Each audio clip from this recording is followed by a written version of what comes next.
Amina alikuwa msichana wa kawaida kijijini.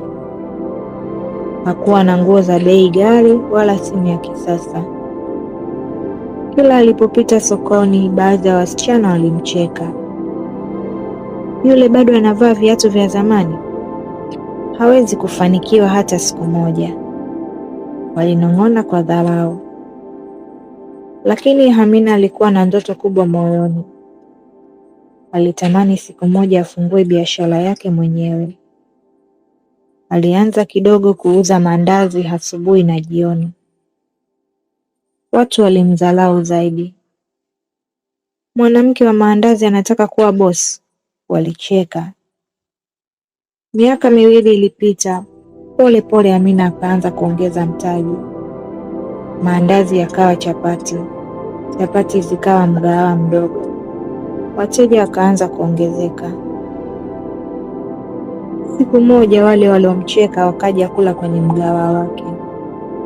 Walishangaa kuona jina kubwa limeandikwa mbele, Amina Kitchen Quality and Class. Mmoja wao akasema kwa sauti ya chini, kumbe tulimdharau bure. Amina aliwasalimia kwa tabasamu tu, hakuwakumbusha maneno yao ya zamani, maana alijifunza kitu kimoja muhimu: dharau ya leo inaweza kuwa hadithi ya kesho ya aibu.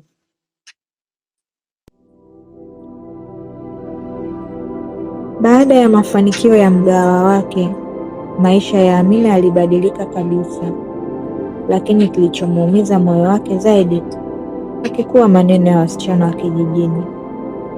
Ilikuwa ni Halidi. Halidi alikuwa kijana aliyempenda zamani. Walikuwa na ndoto pamoja, lakini siku Amina alipomwambia anataka kuanzisha biashara ya maandazi, Halidi alimcheka. Biashara ya maandazi?